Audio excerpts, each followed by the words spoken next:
Davis, welcome to the latest episode of Cut to the Chase. I'm on my car. It's 9 p.m. on a Tuesday night, still hunting, doing what we do best. And what are you doing at this late night? Still at the office, I'm seeing? No, I'm at home. I've just come home from in-room auction, so I too am still going. That's the great thing about our industry, right? It never sleeps. And Never here sleep. we are in our car at home doing our podcast because we love our listeners. Hey, today we're talking buying listings, right? And I don't know if we ever had a podcast about that. We probably mentioned a few things around there, but like today let's take the bull by the horn.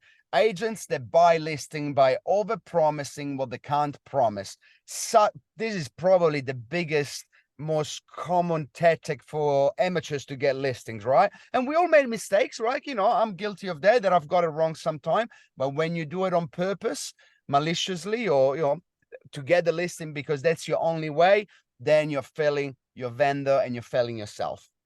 Correct. And we also know no matter what the market's doing, 50% of vendors are always in the wrong bracket, and you got to get them into the right bracket. And it's the same with the buyers, right? They always, $1 million buyers trying to buy $1.5 million property. So it's your ability to get them into those brackets as soon as you can. But the key words are used at the listing presentation, right? And something that I've been saying recently to my vendors is that at the end of the day, it comes down to the agent that gives you the highest price normally is your enemy, because when you list with them, you might not recognize a good offer when it's presented to you. And once you lose a premium offer and you have to take a secondary offer, it comes more out of the vendor's pocket than the agent's pocket. So you as a vendor, Mr. Vendor, choose your agent carefully, because the one that promises the most is probably the one that is going to cost you the most. So well said. And the story is, hey, an agent says we'll get you 2 million, 2 million. You present an offer at 1.8, thinking by law of comparison, it's not a good offer, when actually 1.8 was the money. Then 3-4 weeks later, you're bringing in 1.6, 1.7, and they're going, but we had 1.8 before. But yes, it was disguised. Yeah.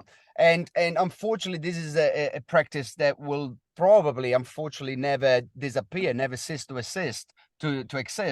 But if you're a professional, you got to choose your word carefully, because it's going to make your job harder. You are going to the vendor is not going to appreciate your honesty from the get-go, meaning that you're not going to be able to give them good advice throughout the campaign either, right? And we always talk about it. The success of a real estate agent is honest advice and doing the right thing. And you got to walk away sometime from a deal, from a listing, if it's not the right thing.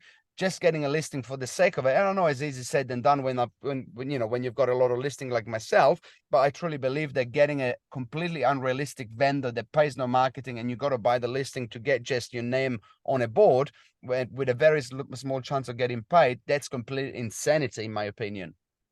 Oh, yes, what we call that zone of lost credibility. I just come from an auction tonight with a vendor who didn't want to sell in $2 million. And we actually had buyers at 1.3 that actually we got them up to 1.5, which was actually a really good number.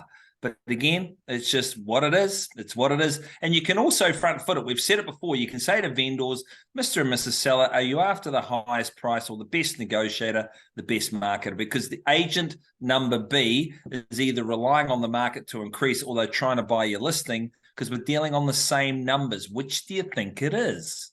We're dealing on the same comparables as well, right? And Mr. Vendor, ever missed the comparable that the other agent has got that I haven't found? Because based on what I'm showing you, it's most likely to be around this. I lose no enthusiasm in saying that. If it's worth 2 million, trust me, I'll find that. So always show optimism, but hey, it will never cease to exist, this practice. But the best, don't do it. Don't buy listings. Talk you next. I see it's late at nighttime. I can't even finish my sentence. Good luck with that On my way listing home. presentation. I will see you next week, Davis. Always a pleasure, never a chore. Thank you for watching. Thank you for listening. Ciao. Ciao.